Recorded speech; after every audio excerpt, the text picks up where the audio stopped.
This incident happened in 2018. I would love to know if anyone else has had a similar encounter, because I have never been able to shake the feeling that this individual is a serial predator of some kind, and I've never been able to stop thinking about what happened.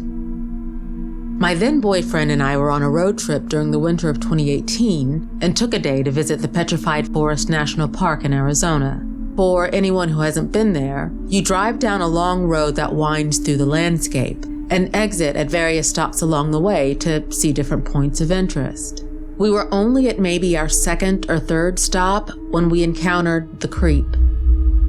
This particular stop has a wide parking lot with a handful of large educational signs at either end and a path that leads up to an historic site with various vantage points.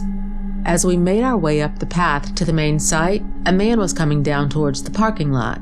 He looked pretty much exactly like Mr. Clean, but in a red t-shirt and jeans, and he was tall, upwards of 6'2". As we passed each other, he muttered something odd under his breath, intended to get our attention. My boyfriend turned around and asked him what he had said, and the man looked at us almost stunned for a moment before he seemed to decide to come up with something else to say, pointed into the distance and asked, no joke, quote, "What's that over there?" unquote. All there was over there was some kind of utility box, the road through the park, and desert. We brushed him off, said we didn't know, and turned to continue up the path, when he called out, quote, "See you later, pretty girl," unquote. There's hardly a woman alive who hasn't had something like this said to her 10,000 times before, but this felt unusually sinister and it set my nerves on edge. We both decided to just ignore him though, and headed up to see the rest of the site. After 15-20 minutes of looking around, I finally had to admit to my boyfriend that I felt like we were being watched. He nodded and said, quote, "That dude hasn't left and he's been watching us the entire time," unquote. From where we were standing up on a hill, we could see the parking lot. I noticed our creep standing near an educational sign that was off on its own at the far edge of the parking lot, but clearly positioned to see up the hill at us. We were both bugged by it, but we resolved to not let it ruin our time or to get too bent out of shape about it.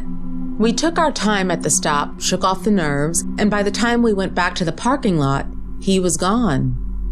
We drove another mile or two to the next vantage point, which included a number of petroglyphs on a cliff wall that you can see using binoculars. You have to take a narrow road into the parking lot, which creates a bit of a bottleneck. As we're about to enter, a blue RAV4 pulls in front of us and blocks us from coming in. It was the same creep. After a few moments of intense eye contact with my boyfriend, who would later say, without a trace of exaggeration, he felt like the guy wanted to kill him. The guy slowly pulled away and let us enter the lot. He left. So we told ourselves we were overthinking it, but decided to spend a good long time where we were to let him get well ahead of us so we could stop running into each other.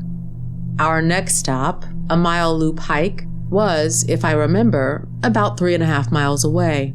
We figured we'd spent a long enough time at the petroglyphs that even if the guy was at our next destination, he'd either be close to being done with the hike or leaving by now. Unfortunately, he'd waited for us. About 2 miles up the road, we spotted the blue RAV4 pulled over on the side of the road. The man was standing next to the car, kind of vaguely looking into the distance. The landscape is beautiful in the park, even though there was nothing especially spectacular about this spot.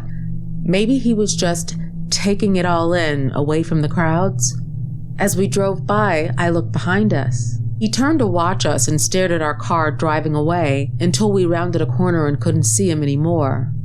When we got to the parking lot and got out to take the hike, we were both feeling rattled. My boyfriend, who normally tolerated creepiness in others to a fault, was so shaken by the vibes this guy gave off that he actually stashed the little window-breaking hammer out of his car safety kit in his hoodie pocket, just in case we needed something for self-defense. I guess that sounds nuts now, but it's just one of those things we all do to feel a little safer when we get creeped out. The hike itself is down at the bottom of this kind of valley. You walk down this steep, winding path to the bottom, where the path splits and forms a circuit around this area that includes all these cool little hillocks of painted rock dotted with petrified wood.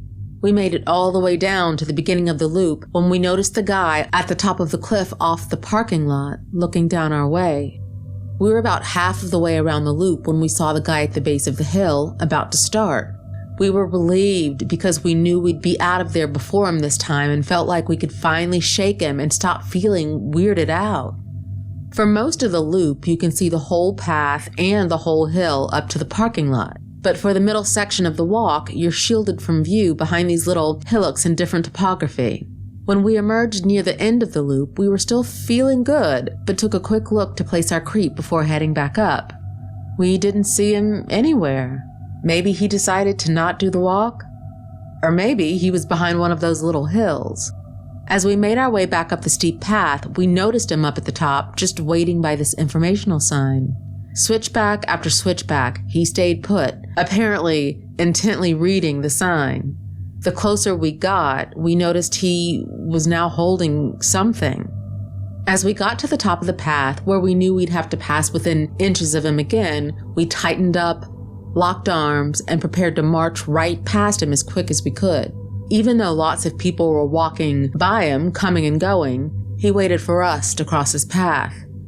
It turns out that what he now had in his hands was a window-washing squeegee and a spray bottle with something in it. As we tried to walk past him, he turned to us and said, quote, "Hey, can you help me? I'm running out of time," unquote. For what? And started to hold up the spray bottle and squeegee. My boyfriend was in no mood and said, quote, "Nope, leave us alone," unquote, in a pretty harsh tone as we kept walking. And the guy, smiling, replied, quote, "Well, fuck you too. Nice ass though, both of you," unquote, and started following us. He was gaining on us by the time we got to the car. I barely made it in and locked the door before he was right next to my window staring in at me. Even though I was freaked the hell out and my instinct was to just keep my head down, I didn't want to give him the upper hand and let him make me cower. So I looked up and stared right into his eyes. Just thinking about it makes my stomach turn. He was right up next to my window, staring in, unblinking, with his hand up in a frozen wave, smiling. When I looked into his eyes, the first thought I had was that he wanted to skin me alive. Sounds completely insane to say, I know, but I think anyone who's had an encounter with someone like this will relate. When someone means you harm, there's something that kicks in and you feel it in this deep, strange way. My boyfriend had the presence of mind to start snapping pictures of the guy, who then moved around our car to try and keep us from driving away. My boyfriend started revving the engine, trying to get him to move. Didn't work, he just kept blocking us. So we started inching the car forward. Still didn't move. We tapped him. He stumbled back a little, but kept standing there. Then we noticed there was a family a couple of cars over, staring at us over their lunch. Then the creep noticed too, smiled that nasty smile, and gave us just enough room to get out of our parking spot, and we sped away. As we passed the family, the man in the front seat gave us an encouraging nod. It was sort of like, "We saw that, we're watching him, and we've got your back." I immediately called the park office and told them about what was going on, and they sent a ranger out to check on the guy. We headed to Winslow, Arizona, and stopped at a bar to have a drink and just to try to chill out.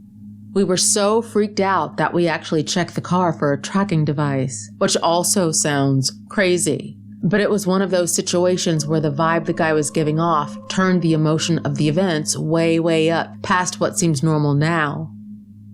Later that night, we got a call from the ranger who told us they ended up having to arrest the guy for disorderly conduct and asked us to provide a statement of our experience. I've tried to find out more about him or what happened after we left, but haven't been successful. I'm so curious if this guy sounds familiar to anyone else, especially the weird window washing ploy. We, in all our adrenaline, had all kinds of wacky theories that maybe there was poison in the bottle, or the squeegee had a knife hidden in it, or something. I'm sure we were overblowing it, but I have never been able to stop feeling like we dodged a bullet with that guy. Stay safe out there, y'all.